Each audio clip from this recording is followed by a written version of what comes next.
Episode 53. Kamu sempurna di mataku.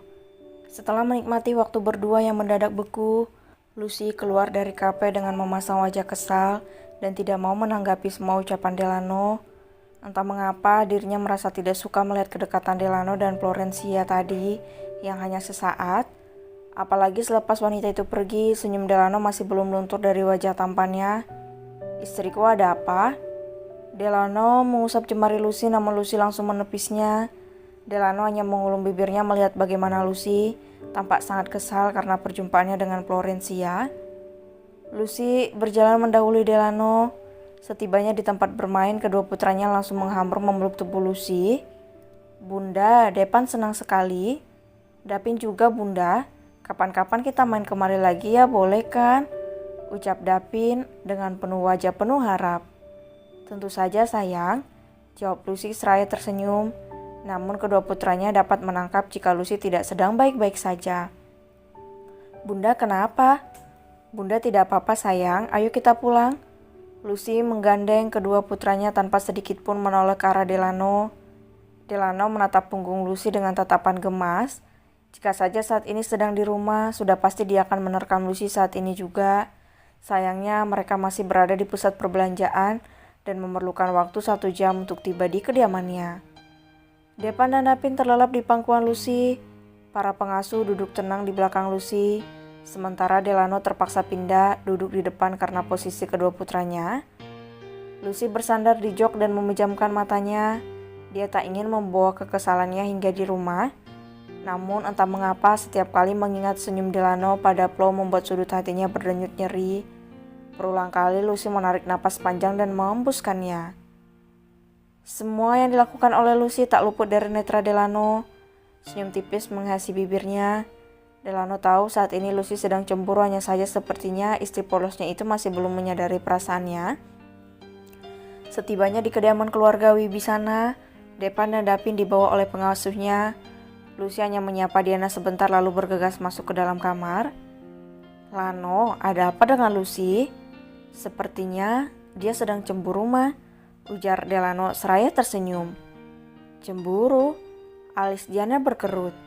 "Tadi aku bertemu dengan Flo dan dia justru terang-terangan menggodaku di depan Lucy.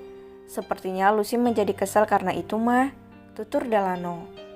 "Ya sudah, kamu susul istrimu, jangan sampai kekesalannya berlanjut hingga malam nanti." Delano segera menyusul sang istri yang sedang merajuk itu. Saat tiba di dalam kamar, Delano mengedarkan pandangannya mencari keberadaan Lucy. Namun istrinya itu tidak tampak. Saat Delano menatap kamar mandi yang tertutup, muncul ide untuk mengerjai Lucy. Delano mengendap-endap masuk ke dalam kamar mandi. Satu rahasia yang Lucy tak tahu jika kamar mandi Delano bisa dibuka dari luar meskipun terkunci dari dalam. Diam-diam Delano melepas semua kain yang melekat di tubuhnya dan masuk ke dalam bathtub di mana Lucy sedang memejamkan matanya. Gadis itu terkejut dan langsung meringkuk. Kenapa kamu bisa masuk? Aku yakin sudah menguncinya tadi," ucap Lucy gugup. Bagaimana Lucy tidak gugup? Jika saat ini dirinya dan Delano sama-sama tanpa mengenakan selai kain pun yang membalut tubuh mereka meskipun pernah melakukan penyatuan tubuh, tapi saat itu adalah keadaan sedikit remang-remang. Tapi sekarang cahaya di kamar mandi itu begitu menyilaukan.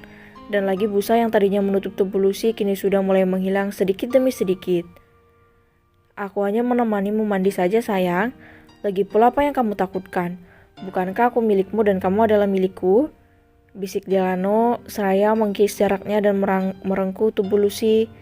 Gadis itu memekik bahkan tubuhnya mendadak kaku saat kulitnya dan Delano bersentuhan. Jangan begini," lirih Lucy dengan wajah yang bersemu merah. "Kenapa sejak tadi kamu terlihat kesal dan marah padaku?" Tidak, aku tidak marah. Tapi kamu bahkan menepis tangan suamimu, Lucy. Aku tahu kamu sedang kesal." Delano mengucup pundak Lucy dan mengisapnya. Seketika tubuhnya terasa lemas. Aku tidak mau kamu berprasangka buruk padaku. Aku milikmu dan kamu milikku. Jiwa dan ragaku seutuhnya milikmu. Jangan meragukan perasaanku untukmu, Lucy. Desis Delano dengan posisi yang masih begitu intim. Aku tidak pernah meragukanmu. Aku meragukan diriku sendiri. Dibandingkan dengan temanmu, tadi aku merasa benar-benar bukan apa-apanya. Aku mencintaimu, Lucy. Hanya kamu, bisik Delano. Mendengar ucapan suaminya yang terdengar tulus, Lucy tersenyum namun ia masih malu untuk membalikkan badannya. Delano tak menunggu jawaban Lucy, dia segera bangkit dan mengangkat tubuh Lucy membawanya ke bawah shower. Dengan penuh kelembutan, Delano memandikan Lucy. Setelah keduanya selesai, lagi-lagi Delano mengangkat tubuh Lucy dan membawanya keluar. Delano bahkan menyiapkan baju ganti untuk Lucy. Kamu tidak perlu memperlakukan aku berlebihan seperti ini. Menyiapkan baju ganti adalah tugasku, ujar Lucy. Biarkan hari ini spesial aku yang melayanimu untuk menebus kekesalanmu, sayang. Lucy langsung terdiam dan membiarkan Delano melayani dirinya. Lucy merasa perlakuan Delano padanya begitu istimewa hingga mampu menebus relung hati Lucy yang terdalam. Terima kasih sudah mencintaiku seperti ini dan maafkan aku yang masih banyak kekurangan ini, lirih Lucy seraya menunduk tak berani menatap Delano. Kamu sempurna di mataku, ujar Delano dan mengecup puncak kepala Lucy.